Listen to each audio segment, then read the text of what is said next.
Jadi gue kayak apa sih yang gue tuh terbaik tuh di bidang apa gitu. Ya pada saat itu gue pede banget kalau masakan gue enak titik. Mencoba menjadi yang terbaik yang bisa gue lakukan. Adalah partner yang tepat. Gue itu orangnya banyak ide tapi motornya kapasitasnya kecil. Jadi gue mendapatkan teman-teman yang motornya tuh weng ereking, berisik, agresif, kuat dan berani. Partner berbisnis gue semuanya tuh tier 1 persahabatan gue. Jadi yang bener-bener deket banget gitu. Ya udah, gue invest nih, gue tanam nih uang gue di bisnis ini. Emang gue nggak bisa kayak lo gitu. Seriusan? Ada sebuah percakapan itu, gue sama Dar, ini ada apa sih ini? Ada apa ini gitu. Terus ya udah kayak mana? Ya udah kalau emang mau beli langsung tanda tangan surat aja kayak digitu-gituin sama Raffi Ahmadnya. Terus gue kayak Dar.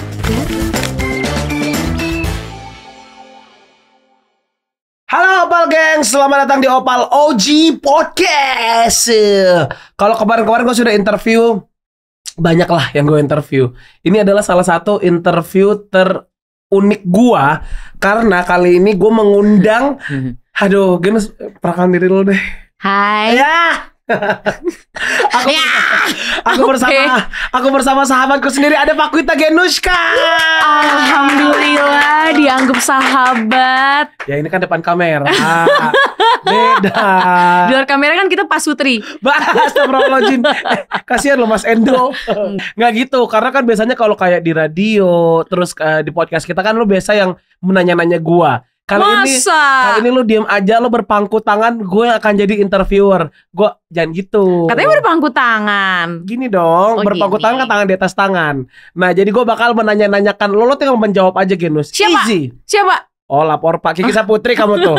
Kita akan memulai dari Opal tuh hebat loh, Gen. Karena mereka sudah menyiapkan pertanyaan-pertanyaan yang sama saya lo gak akan duga. Masa? Iya.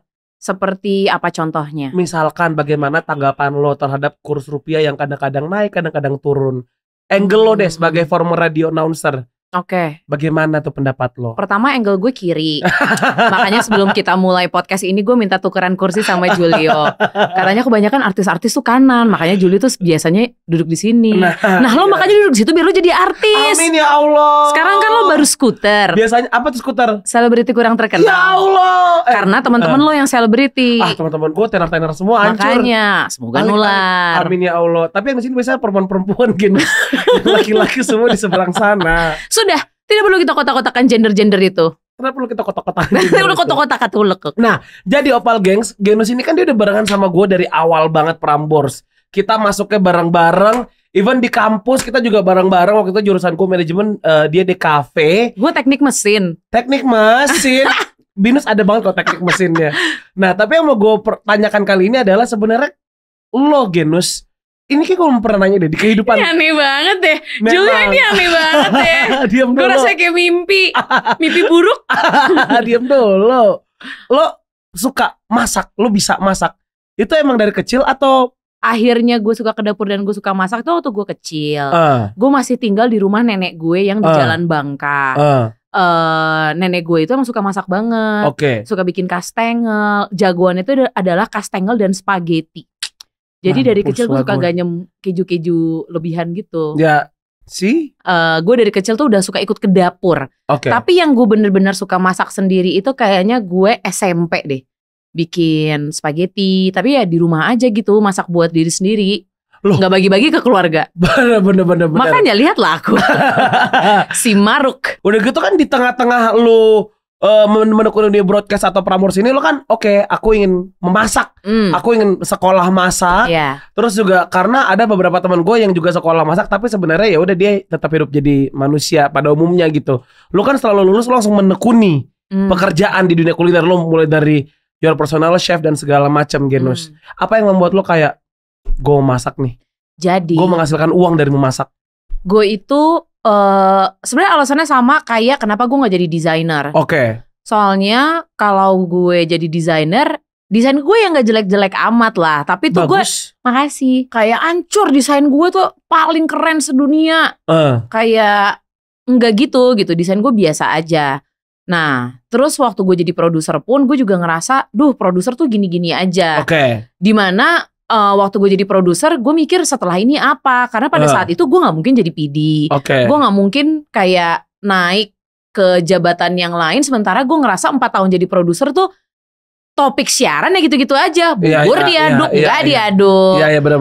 Kalau muda, kamu kalau bangun tidur tuh biasanya main HP, B ngupil santai, Kayak, tapi lo ngerasa kan lo 12 tahun siaran, topik tuh gitu-gitu aja. Betul, ya. Nah ya udah, terus gue ngerasa stuck. Jadi gue kayak apa sih yang gue tuh terbaik tuh di bidang apa gitu. Ya pada saat itu gue pede banget kalau masakan gue enak titik.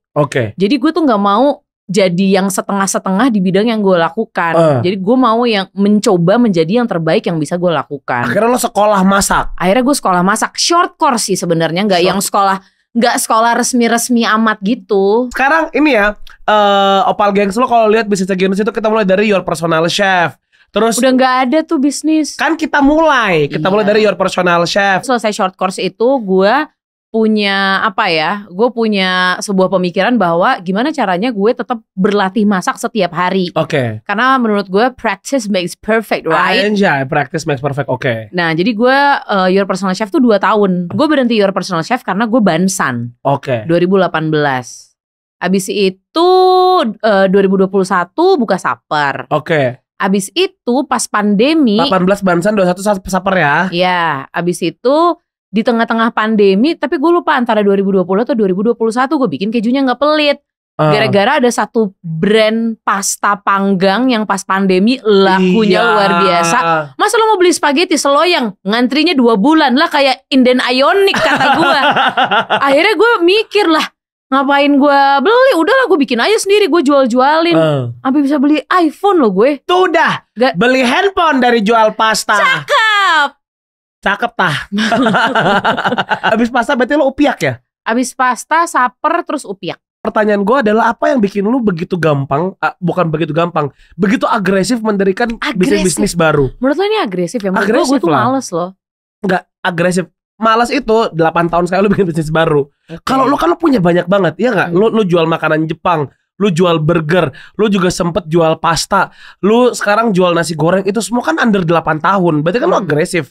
Nah, jawaban gue apa dan kenapa? Pertanyaan lo. Iya. Apa dan kenapa? Iya. Lu bisa seagresif itu gitu. Apa yang bikin lu kuat dan berani? Adalah partner yang tepat.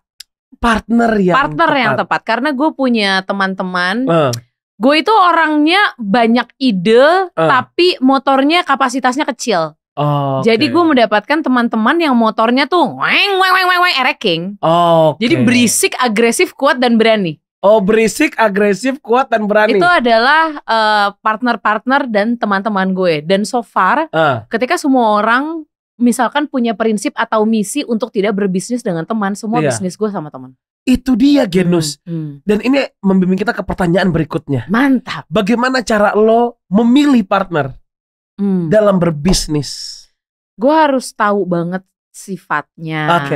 Gue harus tahu banget visi misinya. Ya tapi ibaratnya ini tuh partner berbisnis gue semuanya tuh tier 1 persahabatan gue. Jadi yang bener-bener deket banget gitu. Jadi gue ibaratnya udah percaya sama dia. Hidup dan mati gue, lahir batin gue. Gue tahu dia nggak, orangnya tidak berintention apapun yang jahat. Gue tahu dia juga ingin memajukan dirinya seperti gue ingin memajukan diri gue. Ya udah dari situlah gue percaya gitu. Dan lo kan ada beberapa bisnis kuliner kan, yang tadi abis kita jabarkan itu. Di antara semua pekerjaan lo, partnernya sama apa enggak?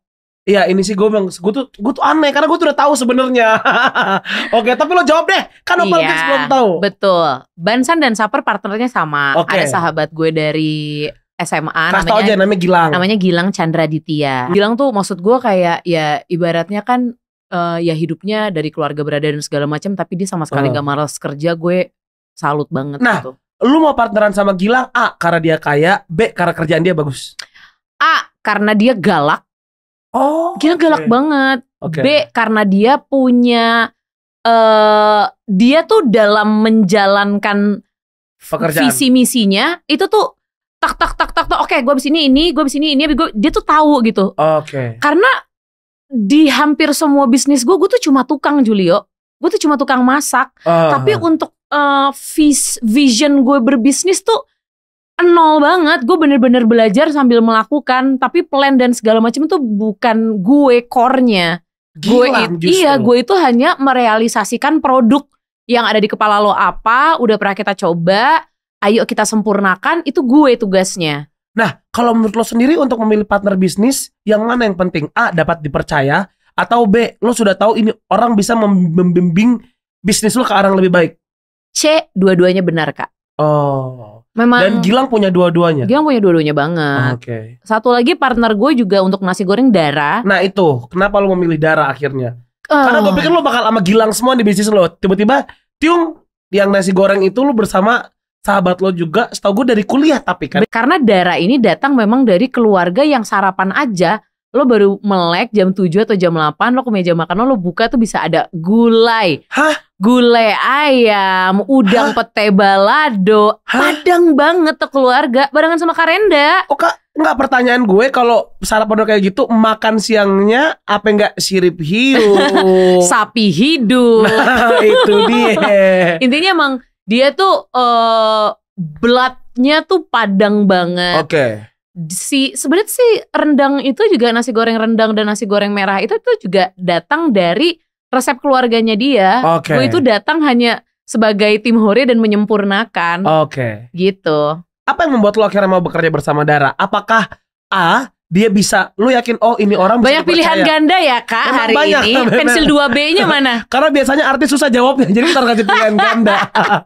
Apakah A, Dara bisa dipercaya, atau B, lo mempercayai Dara dari prospek bisnis? Oh ini perempuan nih bisa nih berbisnis sama gue, dia visinya juga bagus. Kalau sama Dara itu yang gue rasakan adalah kita punya selera makanan yang sama persis. Sama Gilang pun juga sebenarnya kayak gitu. Tapi kalau sama Dara tuh apa ya? Gue tuh ngerasanya kita ini dua orang clueless yang punya cita-cita pengen punya gerobak, Julio. Gue tuh sesimpel, gue pengen punya gerobak nasi goreng. Gue tahu lo sering bilang itu. Iya, dulu tuh sesimpel kata-katanya tuh gue bilang kayak gue pengen bisa kerja masak di pinggir jalan, kayak gue masak nasi goreng sambil ngerokok kayak abang-abang.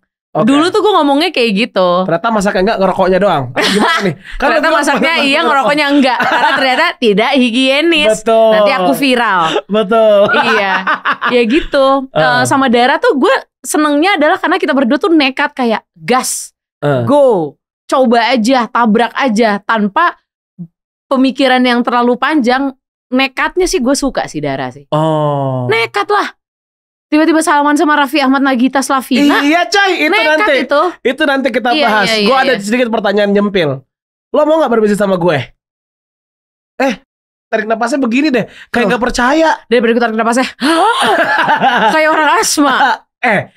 Ini ya, gue tuh udah sering nanya sama lo. Gue gak pernah. Stop. Apa? Gue nanya sama lo, emang lo pengen bisnis apa? Gak tahu. Nah, gimana caranya berbisnis sama orang yang tanya emang lo mau bisnis apa? Katau. Enggak. Kayak mana lah caranya? Soalnya kita sahabatan sudah lama. Cek. Gue orangnya bisa dipercaya nggak? Bisa. Oke, cek. Visi bisnisku bagus nggak? Halo, minta air. Halo, ke toilet. Kesurupan lo. Enggak ada visi bisnis lo dari dulu. Bisnis lo adalah diri lo sendiri. Itu dia. Lo cuma jago ngejual badan lo. Anjay. Yes, that's me. Tepuk tangan. Iya, kayak gue tuh ngelihat lo itu ya, lo itu bisa banget menjual skill lo, kerjaan lo, itu tuh lo jago banget menjual diri lo. Tapi kalau misalkan lo berbisnis sama gue, Genus, kira-kira bisnis apa? Kuliner nih misalkan ya. Apa ya, misalkan Julio? Genus dan Julio, kita bisnis bersama misalkan. Di bayangan lo apa? Jual apa sama gue? Lauk frozen. Iyo. Hah? Maksud lo iyo apa ya? Kok lo sama Dara sama Gilang makanannya seger-seger, burger, nasi goreng Padang? Bukan gitu. Jadi ntar kita di kulkas rumah ada makanan, ada chicken nugget, terus ada roti cane. Denger dulu. Apa. Motong terus. Apa? Ya maksud gue, lo kan suka makanan Indonesia. Iya. Ya jadi mungkin kita bisa jual kayak cakalang, kayak misalkan sambal cumi pete, lauk-lauk rumahan gitu. Atau kita bikin warteg aja, Genus, tahu? Bisa kayak warung Pak Chandra. Bisa. Aduh enak banget. Apa warung Pak Camat? Iya, warung Pak Chandra. Pak Camat. Bu Lurah kemana? Warung Pak Chandra itu enak banget sih. Iya kan, kita bisnis warteg ya. Itu mungkin banget. Itu akan bisa terjadi banget. Ya, yang guys. masak poni ya. Lalu lo ngapain? Wah? Ya gue kan mengarahkan. Lu bilang nih soal bisnis lu tukang masak. Sama gue yang masak Ponira. Nah, menurut lo kalau masih gue yang masak di 3 restoran gue, mungkin gak gue datang ke sini? Enggak mungkin. Tapi gue tukang masak bukan? Oh iya, tukang masak. Jadi menjawab pertanyaan lo sendiri. Jawab, Kak. Oke. Sorry ya, Kak. Abis ini ke lapangan basket. Saya jemur kamu. Ceritanya kakak kelas. By the way, Poni itu adalah orang di rumahnya Genus ya. Iya, dengan masakan terenak sedunia. Dia udah sama aku dari aku lahir. Betul. Oke, sekarang kita bakal ngomongin nasi goreng Nagi Mama Gigi. Yes. Bagaimana awalnya? Ini lu mau cerita nggak di sini? Dari Upiak akhirnya berevolusi jadi nasi goreng Nagi Mama Gigi. Lo aja yang cerita, lo tahu kok. Iya, gue tahu. Masa gue yang ceritakan, lo yang di interview? Gue tuh long story short aja. Maunya cerita sampai maghrib. Nah ya. Jadi gue itu awalnya kan set up gerobak di Jalan Gaharu Cipete. Oke. Itu bener-bener kayak teras rumah orang, tapi di situ kayak food court gitu. Ada yang jual pecel ayam, ada yang jual kopi, es-esan apa. Nah terus masuklah gerobak gue. Kenapa di situ? Karena sewanya murah. Oke. Karena modal ini modal pribadi. Oke. Ya udah, gue bikin di situ berjalan sekitar 1 tahun. Terus di sela-sela waktu itu gue inget banget memang pernah ada tiba-tiba timnya Mbak Gigi nge-WhatsApp pengen beli 50 porsi. Terus gue mikir, pokoknya dia itu mau beli untuk masuk ke YouTube-nya. Jadi dia tuh suka manggil kayak UMKM, dijajarin semua tuh di depan rumahnya, buat kayak dimakan, dipromosiin gitu-gitu. Nah terus waktu itu kan mau dibeli nih 50 porsi. Terus gue mikir kayak, Dar, ya udahlah nggak usah bayar. Ini kan ibaratnya barter exposure ya. Iya, maksud gue once lo udah masuk YouTube-nya Rans itu udah menjadi sebuah marketing yang bagus banget. Terus kayak ya udah Mbak, nanti kita kirim ya gini. Tapi nggak apa-apa, aku nggak usah. Hah? Aku rusakin meja opa. Itu oke. Lanjut. Abis itu ternyata nggak mau coy. Tetap mau bayar dia? Mau bayar banget. Fun fact, keluarga itu tidak membayar semua makanan yang mereka makan atau mereka even promosikan. Terus akhirnya mereka bayar 50 porsi itu, lo diundang ke acara nih jajaran. Benar, akhirnya kita angkut gerobak. Dulu tuh si nasi goreng Upiak ini punya kayak program namanya angkut gerobak. Jadi kalau lo beli minimal 50 porsi atau kayak 100 porsian, lo tuh bisa bawa gerobaknya untuk display supaya juga masaknya lebih seru lah gitu buat tamu-tamu. Jadi makan nasi gorengnya masih hangat. Udah tuh beberapa kali tuh gue diajak ke jajaran itu apa segala macam. Long story short, di suatu hari si Mbak Gigi ini ngontek Dara. Dia bilang kayak, Dar, masak nasi goreng dong di rumah gue. Kayak gue lupa deh, kayaknya Mbak Gigi tuh habis dari mana, intinya dia kangen masak nasi goreng. Dia pengen makan nasi goreng. Karena pada saat itu gue tuh lagi proses mencari tempat. Gue lagi tutup tuh gerobak, kontrak gue setahun udah habis. Gue lagi nyari tempat, jadi gue lagi gak buka. Makanya Mbak Gigi kayak, masak di rumah gue dong. Gue pengen makan nasi goreng merah lo. Ya udah tuh, masak lah gue sama Dara. Gue bawa bahan-bahannya apa segala macam. Terus ya udah lagi masak. Ya di situ juga ada Arafi, ada Cipung dan Rafathar. Aduh, Cipung sama Rafathar. Gue kayak selama ini kan cuma lihat di Instagram ya, keponakan online satu Indonesia itu. Betul. Ternyata mereka anak-anak yang sangat menyenangkan. Aduh, karena di otak gue, kalau gue jadi anaknya Nagita dan Raffi Ahmad, gue bakal kayak punya bodyguard 20. Gue setuju. Gue gak mau eye contact sama orang. Gue setuju. Sama kerjaan gue nge-review skincare. Lo kebayang gak sih Rafathar? Masih kecil dong, Say. Kayak ibaratnya orang mau ketemu sama gue, sungkem dulu gitu. Pasti gue bakal jadi anak yang brengsek banget. Tapi ternyata mereka baik banget. Kayak mau salim. Ambil gue kayak, jangan salim, tangan aku kotor. Kayak gitulah, baik dan seru. Nah intinya di tengah-tengah gue lagi masak itu, habis itu ada Arafi yang bilang kayak, kenapa Dara sama Genus disuruh masak di sini? Lo mau ngikutin gue ya? Gue kayak ngambil UMKM jadi rojo sambal gitu-gitu. Terus Mbak Gigi waktu itu kayak, enggak apa-apa segala macam. Nah terus ada sebuah gaslighting positif. Gaslighting ternyata tidak semuanya buruk. Betul. Ada gaslighting positif dari Raffi Ahmad kepada Nagita Slavina yang mungkin pada saat itu akhirnya membuat dia kayak, ya udah, gue invest nih, gue tanam nih uang gue di bisnis ini. Emang gue nggak bisa kayak lo gitu. Seriusan? Ada sebuah percakapan itu, terus gue sama Dara kayak, Dar, nih ada apa sih ini? Ada apa ini gitu. Terus ya udah kayak, mana ya udah kalau emang mau beli langsung tanda tangan surat aja, kayak digitu-gituin sama Raffi Ahmadnya. Terus gue kayak, Dar Dar, gimana nih orang niat gue kesana, cuman ngelihat a glimpse of Cipung dan Rafathar. Ya udah di situ intinya jadi kayak tanda tangan kayak dengan ini saya Nagita Slavina. Udah deh akhirnya. Iya begitu. Jadi nasi goreng nagih. Mama Gigi. Pada saat itu namanya belum itu. Namanya apa sih, lo boleh spill nggak? Apa nggak boleh? Loh, ya namanya nasi goreng nagih Mama Gigi. Oh, pada saat itu kan upiak. Oh, iya. Cuma akhirnya karena dengan proyeksi akan dikembangkan begini ke kota ini. Coy, ada kota ini, coy. Julio, nanti kita podcast dari Pekanbaru ya.